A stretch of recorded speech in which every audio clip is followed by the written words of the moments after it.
Okay, Sharon, this is your before video, and this is you swimming towards me, obviously. This is just in regular time. See if there's anything that you pick out that jumps out at you. Okay, what I'm seeing is, boom, look at that.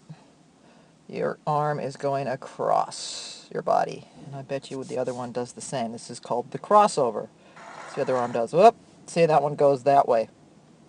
Okay, so what ends up happening is when your arms cross like that, you're actually directing force in that direction across your body and ultimately in the other direction. So that makes you move across the pool more in a snake-like motion as opposed to a straight line, which wastes a lot of energy. Okay, so let's erase all that. That's the main problem with what I'm seeing here. Go again. Okay, and then this time we'll look at it in slow motion. Okay, your head looks a little bit high. It's nice if the water is really going over your cap. Um, when you first start out, your head's pretty good, and as you progress down the pool, it starts to be a little more prominent. But you're a quiet swimmer. Your balance looks pretty good. You may be expending a lot of energy, but it doesn't look like you are, which is good. So let's look at the recovery. Pretty good in terms of your elbows being out to the side as opposed to going behind you. Okay, let's see what this one does. So I'm talking about this here. And here your elbow's a little bit far back.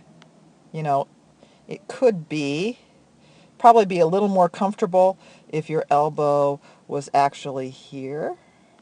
All right. Then you wouldn't be rotated quite so far. And actually, that would make it easier to keep your lead hand extended at this point. You can't really see it here, but you really want it to be extended. And I believe it's already pulling down here. So letting the angle of your elbows when you're during recovery be a little more like this. This is your bent elbow, as opposed to what you have here, which is bloom, bloom. Okay.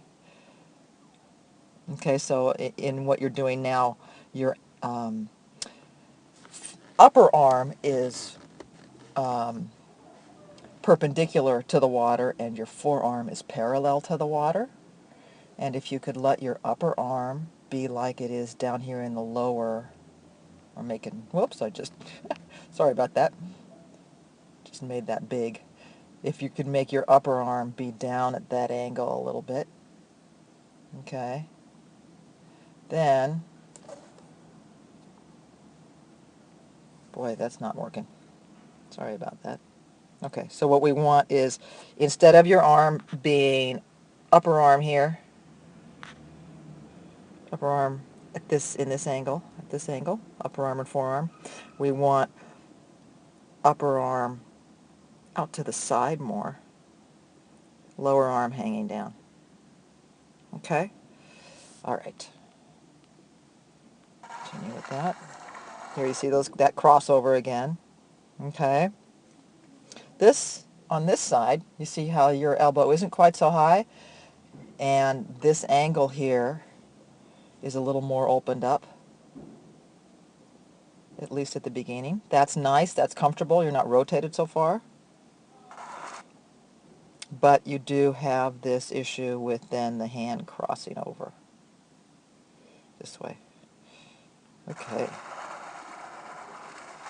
And this is pretty common, that you have one side that is cooperative and one side that's not quite as cooperative. But that's where we started from. And actually, your swimming is pretty good to start with. So your improvements are unlikely to be as dramatic as some other people. But you're looking good there.